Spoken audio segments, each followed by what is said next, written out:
Halo teman-teman, kita kembali lagi di podcast Renaldo Panji Saham, di mana kita akan belajar tentang analisa fundamental yang baik dan benar. Kita kemarin sudah membahas kenapa sih kita harus melakukan analisa fundamental dan seberapa pentingnya analisa fundamental itu. Dan kita kemarin juga sempat membahas contoh bagaimana kita melakukan analisa fundamental secara sederhana. Nah, di video kali ini kita akan membahas lebih lanjut gimana sih kita cara analisa fundamental yang gampang yang bisa kita praktekkan. Jadi kita nggak perlu lihat laporan keuangan yang terlalu ribet. Jadi kita yang pertama cukup perhatikan produk yang sehari-hari kita beli aja. Contohnya nih ya, kita ke minimarket. Saya biasanya beli mie instan. Dan di mie instan itu dibungkusnya ada tulisan produsennya biasanya, dan yang kita perhatikan itu cari tahu siapa produsennya.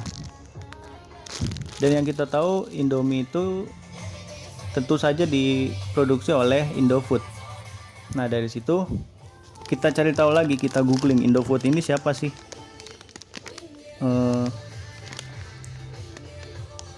Indofood ini kita bisa beli apa enggak sahamnya, apakah Indofood ini statusnya TBK atau enggak.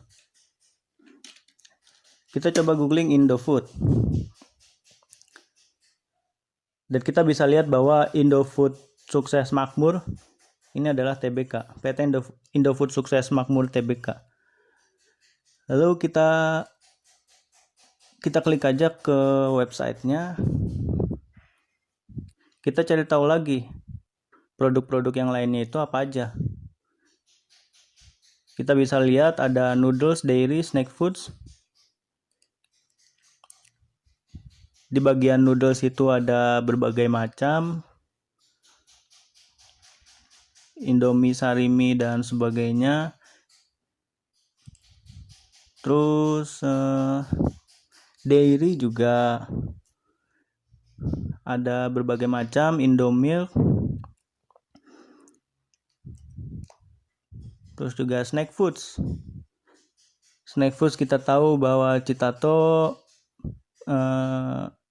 itu ciki yang sangat populer. Dan kita sudah cukup mengetahui tentang produk-produknya nih.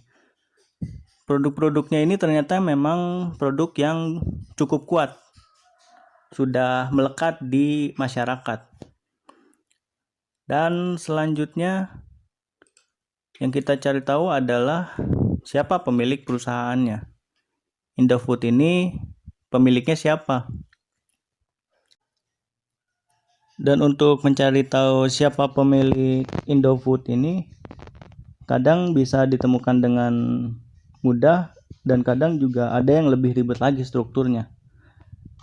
Kalau Indofood kita coba cari tahu di board of directors-nya. Biasanya direktur utamanya itu termasuk pemegang saham Indofood-nya, pemegang saham pengendali, pemegang saham yang menjadi penggerak Indofood.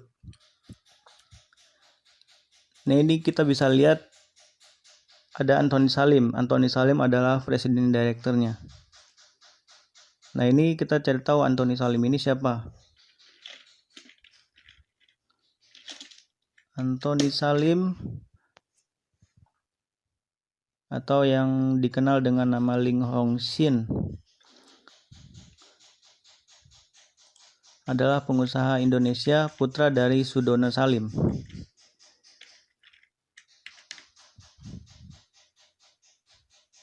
Sudono Salim adalah pemimpin Salim Group.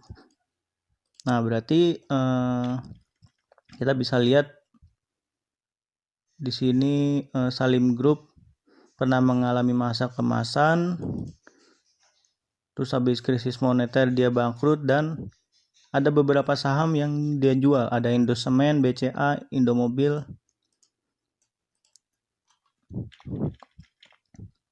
Dan ya bisa dibilang ini adalah tokoh yang cukup terkenal, Antoni Salim, Sudono Salim, dan keluarga dari grup Salim ini memang mempunyai reputasi yang bagus.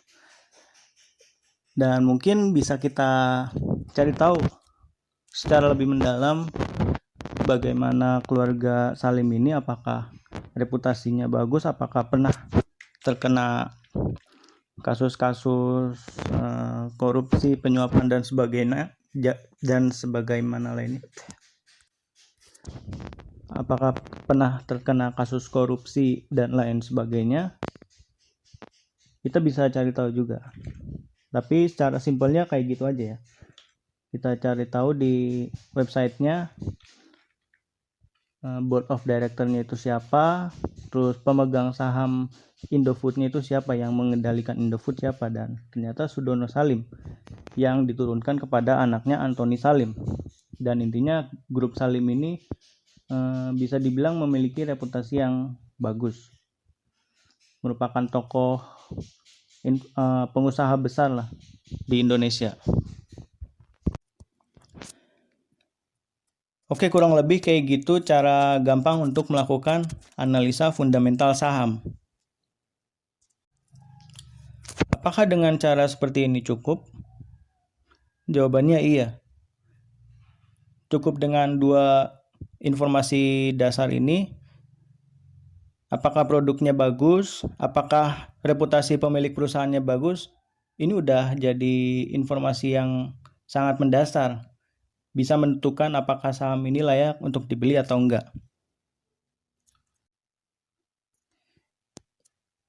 Salah satu contohnya ini Indofood. Indofood emang produknya ya udah terkenal bagus. Dan reputasi pemilik perusahaannya, yaitu Salim Group, keluarga Salim ini bisa dibilang cukup bagus reputasinya. Nah, dari situ udah bisa kita tentuin bahwa ini emang perusahaan yang bagus, kita bisa beli sahamnya. Tapi tentunya nggak semua saham bisa sesimpel ini dianalisa. Dan ada langkah yang lebih lanjut untuk melakukan analisa fundamental saham. Kita harus melihat laporan keuangannya. Kita harus tetap melihat laporan keuangannya. Tapi itu akan dibahas di episode selanjutnya. Kita akan secara simpel melakukan analisa laporan keuangan. Oke, video ini cukup sekian. Jangan lupa subscribe kalau mau tahu kelanjutan dari video ini.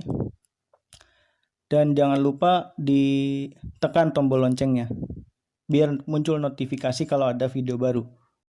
Sekian video hari ini, sampai jumpa di video berikutnya.